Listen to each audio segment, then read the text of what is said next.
Hi అండి, welcome back to another mini blog. ముందుగా మీ అందరికీ చాలా అంటే చాలా థ్యాంక్ యూ అండి. ఫైనల్గా నిన్నటితో మన ఛానల్ 1K సబ్స్క్రైబర్స్ అయితే అయ్యారండి. చాలా థ్యాంక్స్ అనే చెప్పాలి మీ అందరికీ. ఇలాగే మన ఛానల్ని మంచిగా సపోర్ట్ చేస్తూ నా వీడియోస్ నచ్చితే లైక్ చేసి మీ ఫ్రెండ్స్ అండ్ ఫ్యామిలీ మెంబర్స్తో కూడా షేర్ చేసుకోండి. అండ్ అలాగే చాలా మంది సబ్స్క్రైబ్ చేసుకోకుండా చూస్తున్నారండి. ప్లీజ్ మీరు కూడా సబ్స్క్రైబ్ చేసుకొని చూడండి. అండ్ ఈ వీడియోలోకి వచ్చేసరికి ఏంటంటే మొన్న తోడికోడలు వాళ్ళ బాబుని చుట్టానికి వెళ్ళాను కదండి. ఆల్రెడీ మీతో షార్ట్ కూడా షేర్ చేశాను కదా.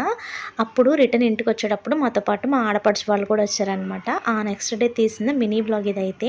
మార్నింగ్ బ్రేక్ఫాస్ట్లోకి పూరి చికెన్ కర్రీ, అలాగే ఆఫ్టర్నూన్ లంచ్లోకి మటన్ కర్రీ ప్రిపేర్ చేస్తున్నానండి. అక్కడ ఏంటంటే ఆ రోజు కొత్త మిక్సీ ఆ రోజే ఓపెన్ చేసాము, అందుకని చెప్పేసి మీతో కూడా షేర్ చేస్తున్నాను. మార్నింగ్ ఉండి నైట్ మళ్ళీ రిటర్న్ అయిపోయారండి మా ఆడపడుచు వాళ్ళు విజయవాడ. అయితే మా బాబు వచ్చేసి ఆటోలో ఎక్కి నాకు బాయ్ చెప్తున్నాడు. సరే మమ్మీ నేను కూడా వెళ్తున్నాను అని చెప్పేసి. ఇంతే అండి. ఈ వీడియో నచ్చితే ఒక లైక్ చేసి సబ్స్క్రైబ్ చేయండి. బాయ్.